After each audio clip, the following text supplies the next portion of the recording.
सन की। सुन लो भैया ध्यान लगाए, गांव में निकला है एक वायरस।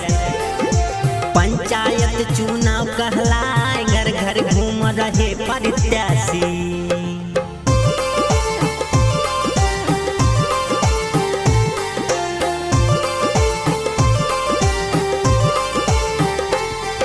घर घर घूम रहे प्रत्याशी, सब ही से गल मिलते जाए। नामांकन की फिक्र लगी है, पर्चा खारिज होना जाए। चाय समोसा चल रहा भैया, दारू की बात कहीं ना जाए। शहर से चल कर आ गए भैया।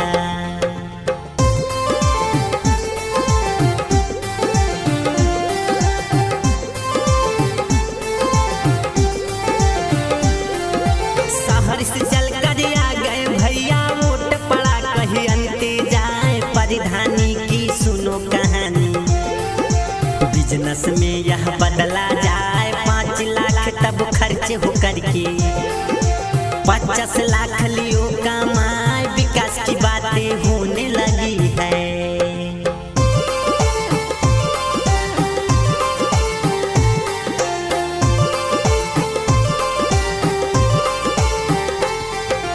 विकास की बातें होने लगी है। चुनाव जब से सर पे आए, मुसीबत में फंसी है जनता। किसको वोट दिया अब जाए, घमासान अब मचा है भैया। ज्योतिष जाप रहे करवाए, कुछ तो इंटर कुछ तो BA. Presented by Agnihotri Production.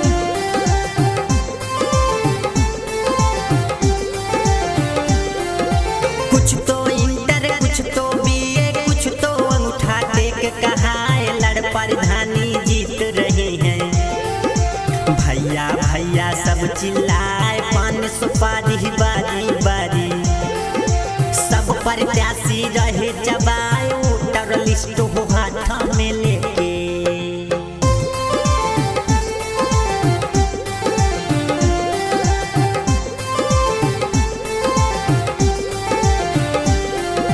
Voter list हो हाथ में लेके। नाम सभी का रहे बढ़वाए, पक्ष विपक्ष को ध्यान में रखते। दुश्मन नया नया रहे बनवाए, वादा बड़ाई करके भैया। ख्वाब सभी को रहे दिखलाए, वोट पड़ा जब जीते भैया।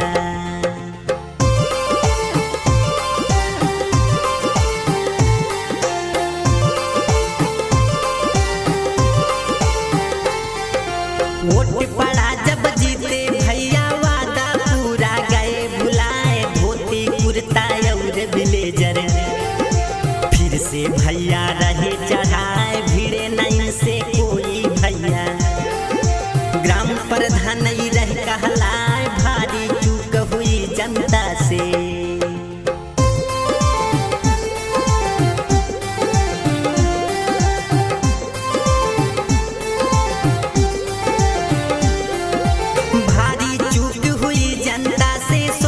जनता गए पगलाए। क्या हो सकता है अब भैया, कोई निवारण सोचा जाए। कथा यहीं पर खत्म हुआ है, अगला चुनाव फिर देखा जाए। कहत वीरेंद्र सुनाइए भैया।